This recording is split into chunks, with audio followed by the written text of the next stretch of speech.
it's not only about being healthy, it's not only about food, it's much more than food. The real food does not come in a plate, as I always say. The integration of everything is what makes us being healthy. You can be the greener person in the world. You eat all organic. You eat all good. You are following the best advisors, tips, and still you can be sick if you are not socializing and you don't have a spiritual life and you don't exercise and you don't do many things. So the integration of everything is what makes us healthy. So I want to touch a little bit of the point of the reality that in this pandemic, I always say that there was no way that we could keep living the way we used to live until the pandemic started. We used to live with no limits. Everything I can do, everything I can say, I can go everywhere whenever I want. There is always a sensation of there is something better all the time, never being conscious, never, most of the time not living the present, always wishing, oh, I'm in Italy, oh, I wish I could be in Japan, oh, I'm here, oh, I wish I could, something, never really enjoying the present moment, which creates a lot of anxiety. That's why our kids nowadays suffer of things that we started to suffer at the age of 40. And now you see, like, not only anxiety, depression, high blood pressure, diabetes, everything that you used to see in adults, you see now in kids, because it was a sensation, a way of living that nothing is enough. Ata never sabea. You never satisfied of anything, not only food. So introducing the happy self food, not only about food, but also about living more the present moment, being grateful for what we really have, not always, you start eating let's say your meal and you're thinking already what's going to be my dessert. It's like never really being here right now, enjoying what you do and what you eat and what you think and everything. So this is a little bit, if you want to ask me or put me on a different note. Ariela, and how did you start it? How did you start all this happy self? I mean, who was Ariela before? Who is Ariela today? And what is the transformation and how and why? So my first red light started when my mom, on a very young age, she got sick with dementia. Dementia is nowadays, I can say that something, although it's in the DNA, you can still prevent it with a lifestyle and good nutrition, good thinking, and many things that obviously my mom did not have. First of all, she was a smoker, and with that, many other things. And suddenly my mom died, and I couldn't believe that my mom died. It was like this is really happening. It's like the closest death I ever had. And I started to see, she gave me like 3 years to get used to losing her. It was like a candle, reducing the flame. And during these 3 years, I asked it was really sad seeing her disappearing. And still, I will go and search what's going on with her, but still I was not there. My red light turned on. And as she passed away, it was devastating for me. I couldn't believe it, that it was happening to me, that losing my mom at 71 years old, very young. And I started my research and I started to see how can we prevent things like that? Because it's really a sad death, losing your mind and kind of and your memory. And then After 3 years after my mom passed away, my father was like a bull, never hospitalized, never, ever, nothing, nothing. Quit smoking 25 years ago. I mean, very athlete, moving all the time and everything.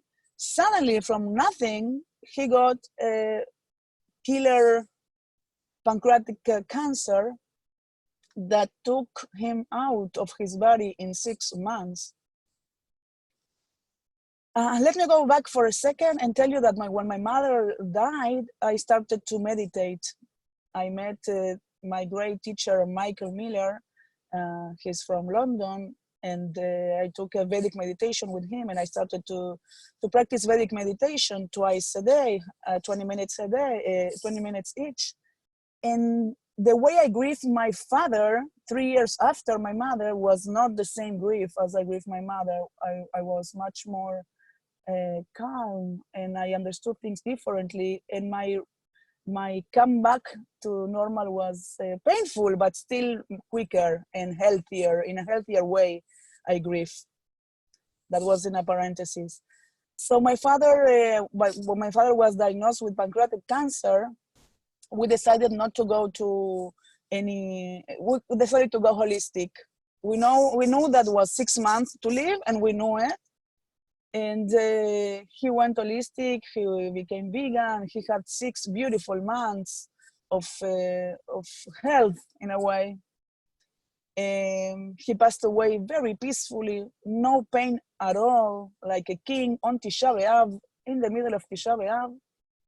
And actually last week was 3 years of his death, and really inspired me how he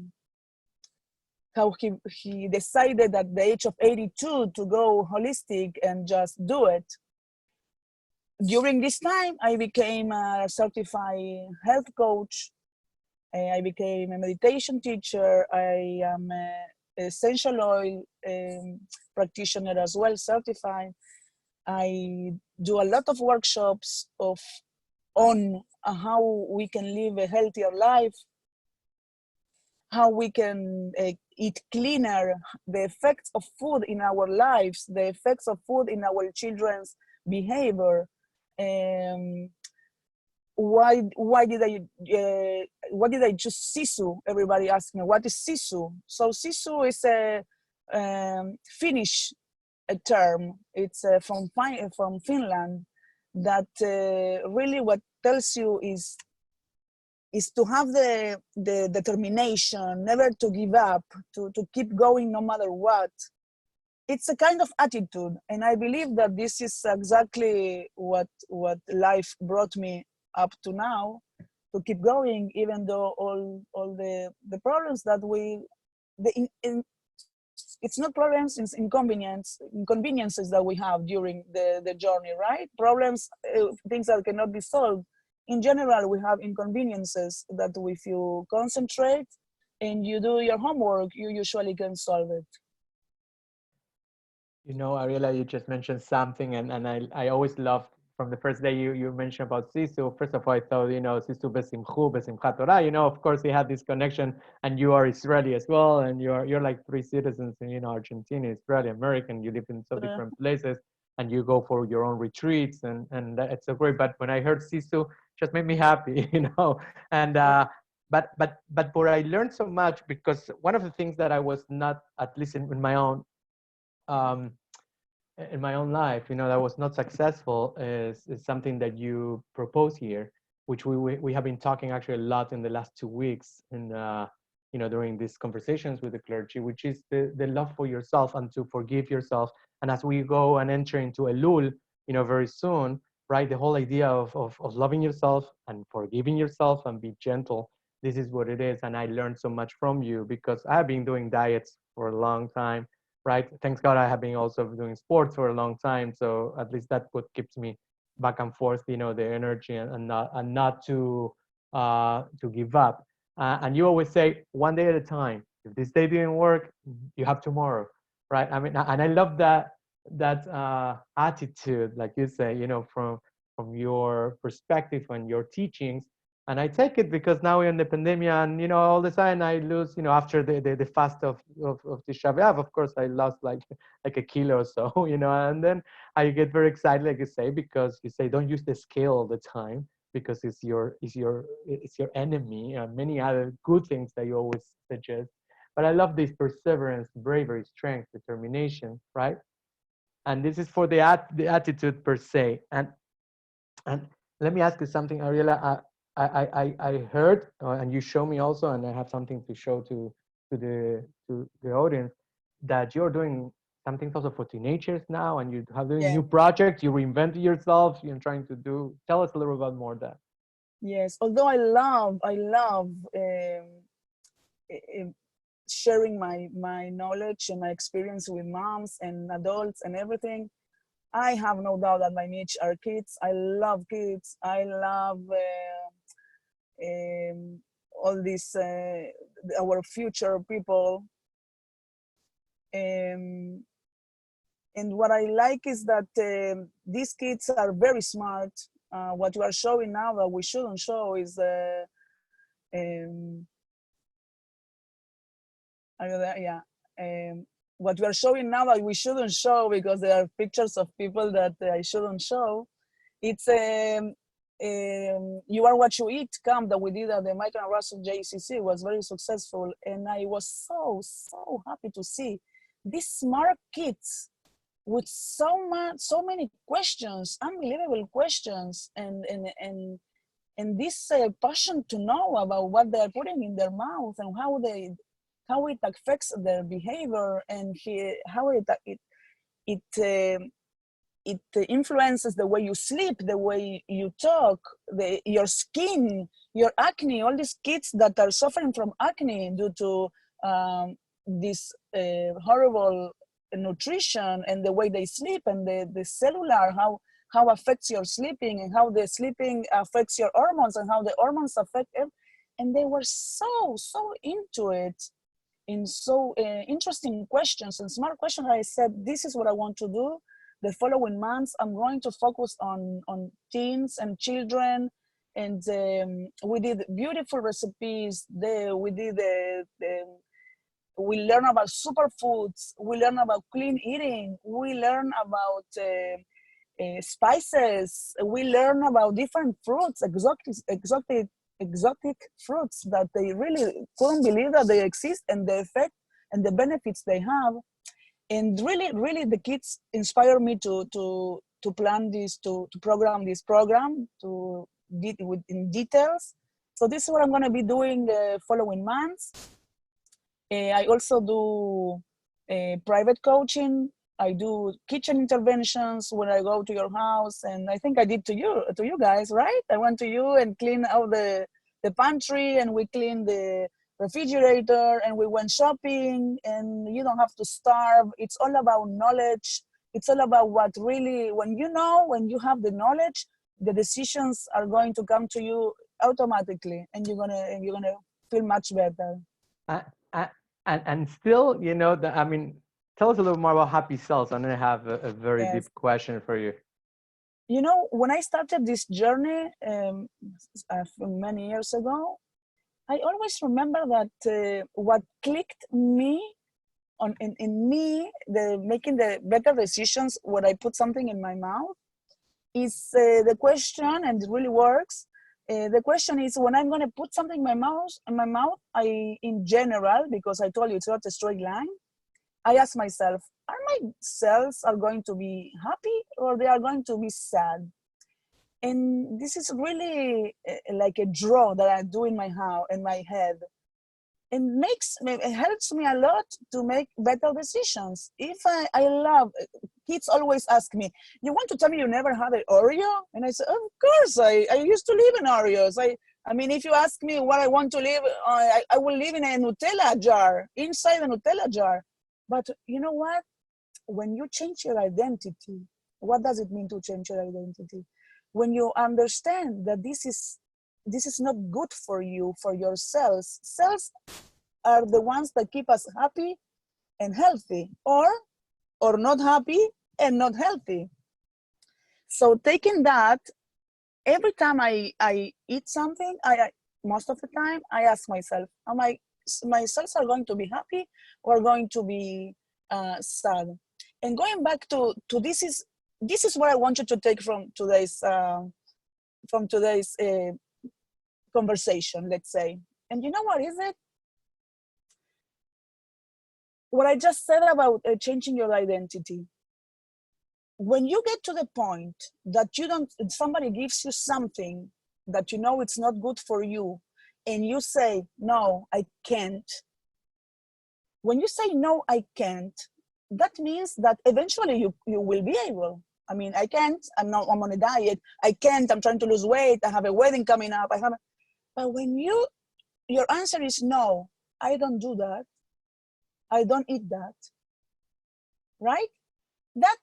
Then you see that you are not, you made peace with food. That you are not in restriction, that you decide because of the knowledge that you have that this will make yourself sad.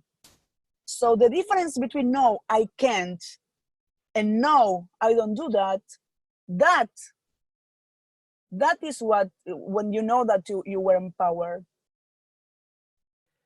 That's beautiful what you say, and I know, of course, because you're a health coach, but you said before that health doesn't come just with food, and I want to read something because someone who preceded us so many centuries ago, Ariela, and you probably are familiar with, who is Rabbi Moshe ben Maimon, right? Maimonides, or Rambam, as is also known. He lived in the 1100s. I mean, like, he wrote this almost 1,000 years ago, and hopefully, people can be reading this more often. And it says the following, just at the beginning of his chapter of when he wrote about health, and I need the glasses for that, I'm sorry.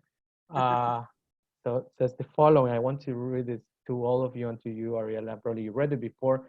It says, maintaining a strong and healthy body. He doesn't say about food now. I mean, he says maintaining a healthy body, which is for everyone. We talk about here about, we have soul talks here. So we know that the body is a vehicle of our soul. And if we don't take care of it, very little we can do, with anything else in life. So maintaining a strong and healthy body are prerequisites to serving God. After all, one who is ill cannot possibly devote his energy and focus to the study of his creator. Thus, it is a legal obligation to refrain from all items, that means actually alcohol, drugs, anything that harm your health. It is equally a legal obligation to discipline yourself, and I think that's what you were saying, like, I don't do that, right? In all habits that strengthen and invigorate your body. Beautiful, Sam. This is it, mitzvah gdola. To take care of your body, it's a mitzvah. There is no other way. It is. This is what it is. And it's very true. And it's also important. I want to also make another parenthesis, because my conversation usually goes from parenthesis to parenthesis. When you do, let's say, you decide, it's so interesting to see, Gaston, that all the workshops that I teach, that have more than 12 different subjects, the workshop that less sells, the less that people will participate, is the workshop called self-care. How it's so interesting to see how everything that is around, that it doesn't go into you, inside you, it's always easier to go and engage than something that you're going to go into yourself, into what really happens, in doing things to yourself, taking care of yourself, taking time to yourself. And this is a parenthesis that I wanted to see, because everything starts from inside us. It's always from inside, outside. I've been, this is my journey, because this kind of journeys never end. And I decided to go to children and teens because they have a long journey to go. And I always start my journey, my conversation saying, I wish I will have somebody talking to me back then when I was 14 and 15 and 12, and things would have been different, but we are exactly in the moment and in the situation that we should be. So I'm grateful for this, for your time, for invitation. I appreciated the opportunity to share. And it comes from my experience. It's not a book that I read. Comes my own experience of fighting with weight, fighting with health, fighting with psoriasis that I'm clear more than 5 years. Hashimoto's that also it's my condition, and many things that brought me here, and trying to make it as natural as possible.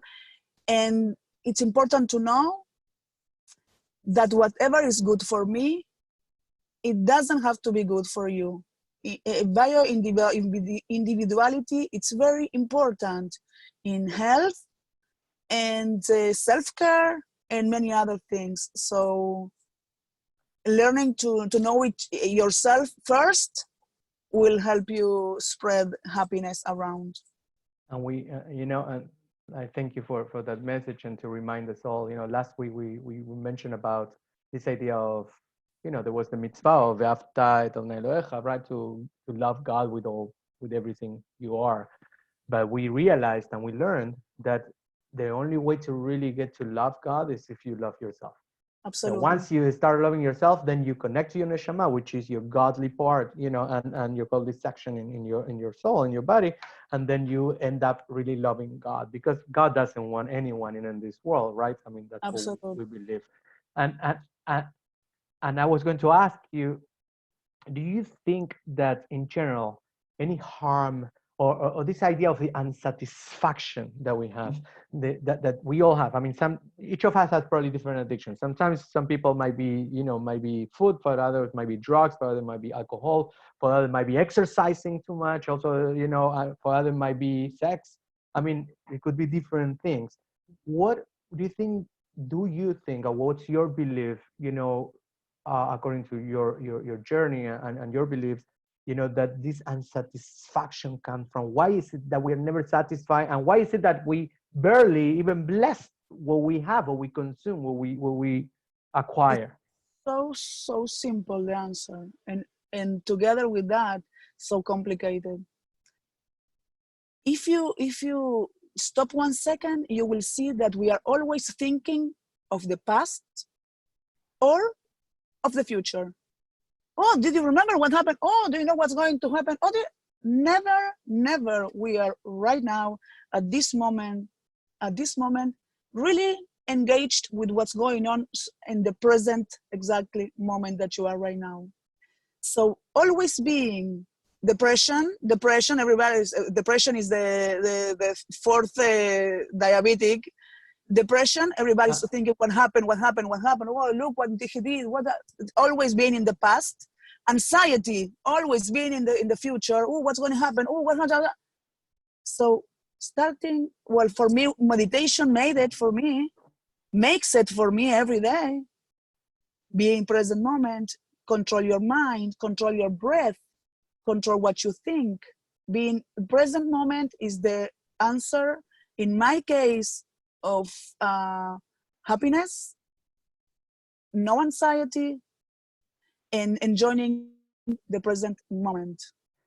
So I invite you, Ariela, before you leave, because I know you need to go, but you promised me you're going to do a little meditation to bring us, to that present moment, and even something that we can acquire, we can get from you, and take away, that will help us even to prepare for Shabbat as we prepare our meals. That's the whole idea of these conversations with the clergy, with me, on Fridays, is to prepare for Shabbat, to nurture our souls. And so I would love if you can give us the gift. I want to give you the meditation. I will give you a few tips to when we hang up, you can be there. But I want to tell you that 2 things before we hang up. First, my Instagram, everybody asks me why my Instagram is in Spanish. And I always say that I believe that people that don't speak English don't have the same access to information as people that do speak English. So my thing here is to try to help these people that go into Walmart with diabetes and they buy orange juice because they don't have the information. They don't have access to the information because of a language a barrier. So this is number one. My Instagram is in Spanish just because of that. And going through the line that you just told me about Shabbat, all my Instagrams, all my recipes, I dedicated to somebody. Oh.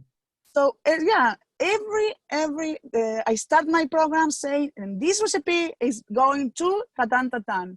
And somebody asked me, why do I do a dedicate to somebody? And I say, when you do things with intention, and you put the intention of doing something good to somebody, that makes a difference into your day, into your life, and in somebody else's life.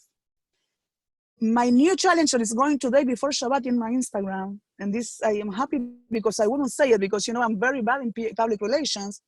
I'm starting a new series. It's called, What Did You Do Today to Make Somebody's Days Different?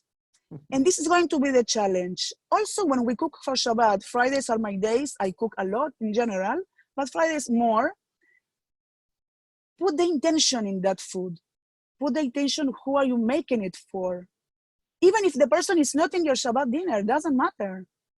Oh, I'm making these eggplants. Oh, my mom used to love these eggplants. Oh, I'm gonna dedicate, even if it's in your soul, inside your mind, I'm going to dedicate this to this person. And you put so much love, because love is the main ingredient in everything you do, not just food. Okay. Beautiful. Beautiful. So don't be afraid. Don't be afraid. Put intention in things. Make it to somebody. Make something good for somebody. And the tip, and this is my meditation, I'm going to give it to you. And it's not a meditation. I'm going to give you a very good tip, but I always give it. I do free meditations actually on Sundays in Spanish, but this is something else. This is what I want you to take from me today. Every morning, with all these hard times that we wake up sometimes knowing that what today we're going to have today, go to the mirror in your bathroom and smile. Even if the smile will be like this, because the last thing you want to do is to smile, and you're going to look at the mirror and you're going to say, like that. And you're going to, that face is going to make you even laugh more. Because באמת מצווה גדולה, להיות בשמחה. So mitzvah number one, you start already laughing, smiling to yourself. Already you do something self-care. You do the mitzvah of being sameach. And this is what I want to live with. Take it. Let's see what happens, how your energy shifts during the day. You'll see.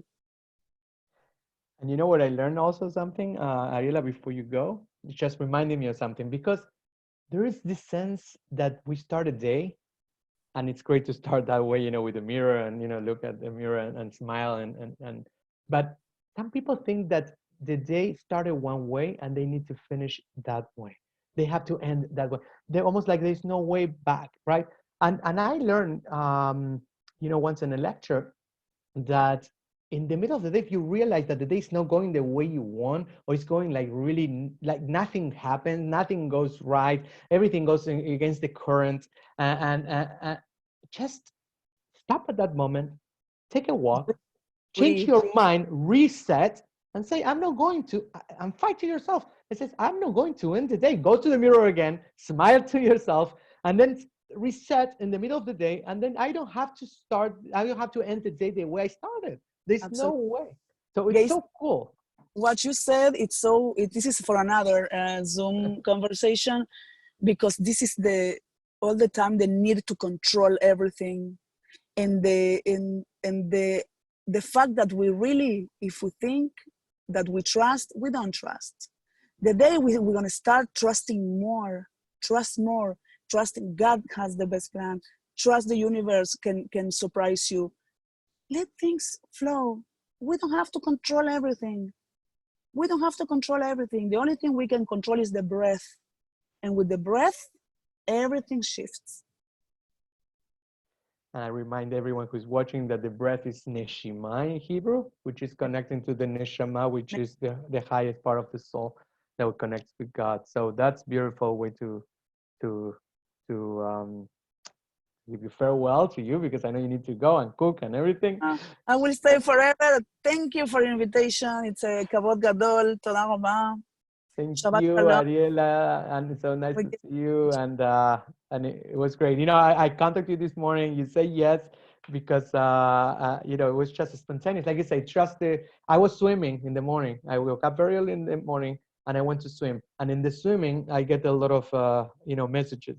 And one is contact Ariela. Contact Ariela for today. I contacted you and say, are you free, you know, 12 or 12? You say, I'm free at this time. This is not controlling. This is, like you say, you know, going with the flow. Guys, go, flow, trust.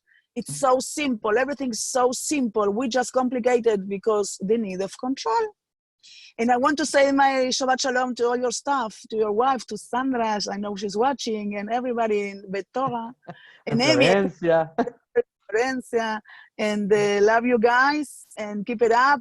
Keep your vibrations up, and thank you, Gayston. Mwah. Thank you, Shabbat shalom. Shabbat shalom to you. Bye. Bye. So before we finish, I just want to give you something that is related to addictions and habits, and this comes from Rabbi Shefa Gold, and she writes that it says the addictions and habits that keep us unsatisfied also prevent us from the passionate fulfillment of our relationship with God. In a way, when we have an addiction, we are unsatisfied. Our rabbis have taught that we are not connecting at that moment.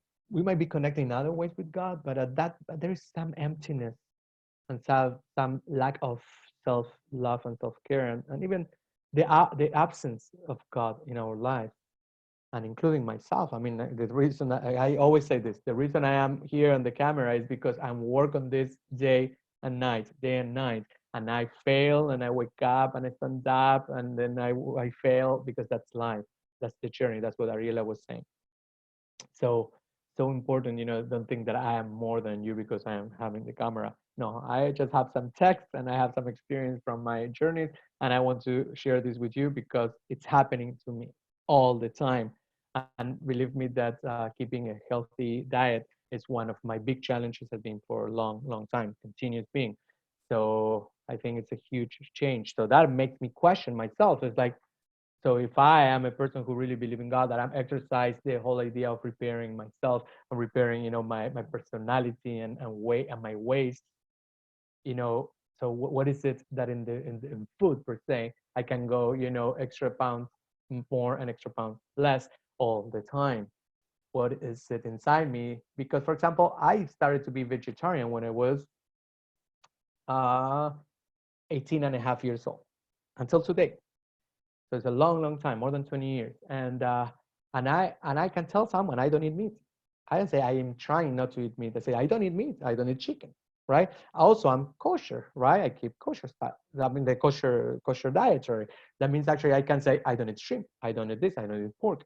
But there's something about harmful food, unhealthy food, that I'm not there yet to say. I mean, there are periods of time. Yeah, I can be for 6 months, or, you know, or etc. You know, I can tell I don't eat this, but then I fail and I come back, because we always have this.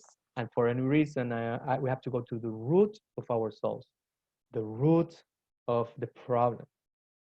There is some roots. It's not about why is it that when I'm stressed or I feel anxiety and I cannot be Shoshana, yes, asadito. I don't eat asadito anymore, which is barbecue for those who don't speak Spanish. And I don't. And I can tell I don't eat it, and I don't feel bad, and I don't miss it. So what is it? I always ask myself, and you ask yourself, if you have any habits or any addiction, right? Whether you are workaholic, whether you are alcoholic, or whether you like you like a lot of exercising, or whether you like food a lot, whatever it is your escape, it is an escape. And what are we escaping from? What are we escaping from? What is it? So for sure, it's like Ariela was saying us, instructing us, and gave us this suggestion and this concept that we are not really mindful of ourselves, right? And also, I believe there is an emptiness on one part of us that at that moment when we feel that way, that we are not taking care of ourselves, we are not elevating our conscious and thinking like the happy selves. I mean, it is going to be happy. So it might be a pleasure for the moment. It might be a pleasure for a minute that I'm going to eat those empanadas, that I'm going to eat the chocolate, that I'm going to have, my 5 or 10 minutes, or 20-minute, intimacy with that person, or I'm going to go and work more, and that's going to make me happy for that moment. I'm going to drink and make me laugh, or take drugs and be high, or smoke the cigarette. The truth is that pleasure is for a moment. And then most of the time we don't feel well after that, right? So how can we, and this is a question for everyone, how can we stop and be more mindful of what we consume?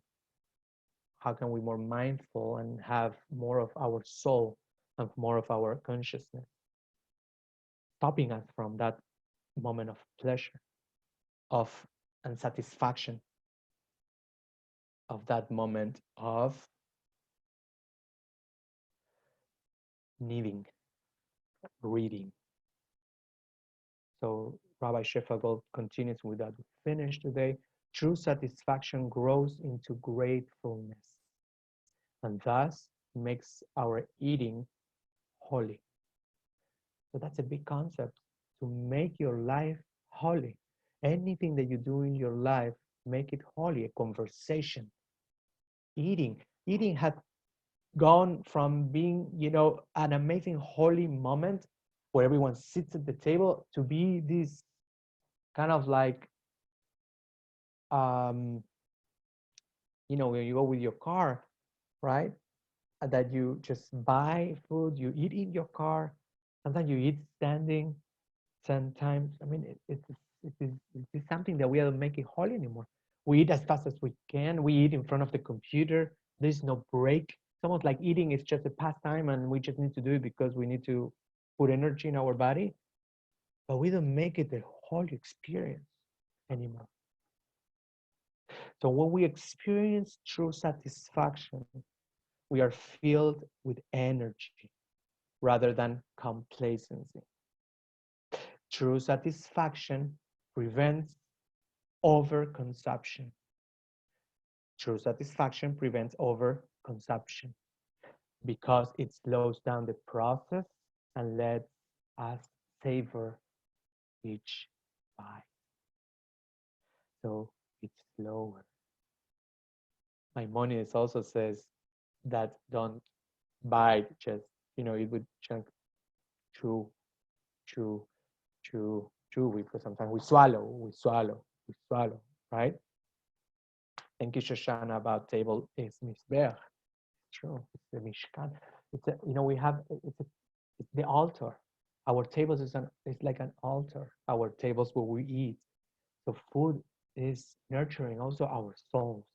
And the experience had to also be something that we enjoy, not only with people, but even with your own self.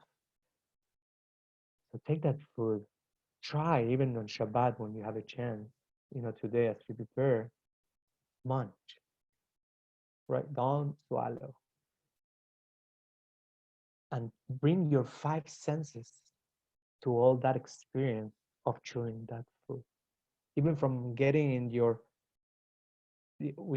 just a few months ago, we had an experience like this with some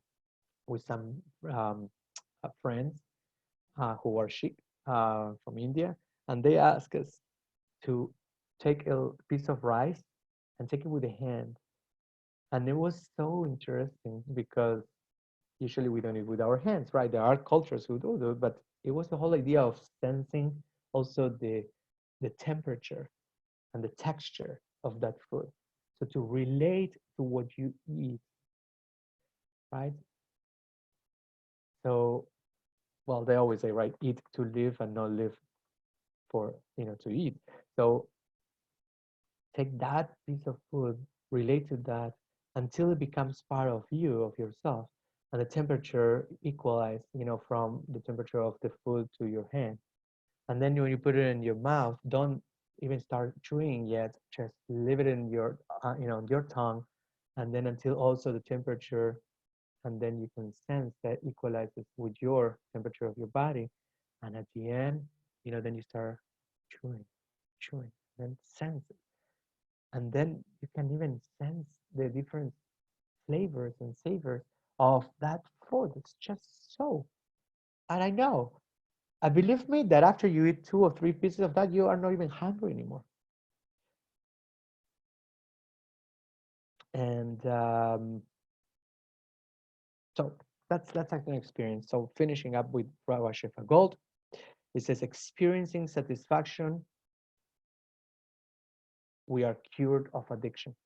So if you really experience satisfaction, says Rabbi Shefa Gold, that means actually when you have satisfaction, you are cured of addiction, and the chain of habit is broken. With that, I want to leave you, thank you so much. At 2 o'clock, we're going to have a similar conversation with other quotes from other rabbis as well, but in Spanish, en español, a las 2 de la tarde. Si quieres, súmate, te espero. Hasta luego. Conversations with the clergy from Beth Torah Benny Rock Campus. This is Kantra Gaston Bomolni. I wish you Shabbat Shalom to everyone. Eat healthy, be healthy.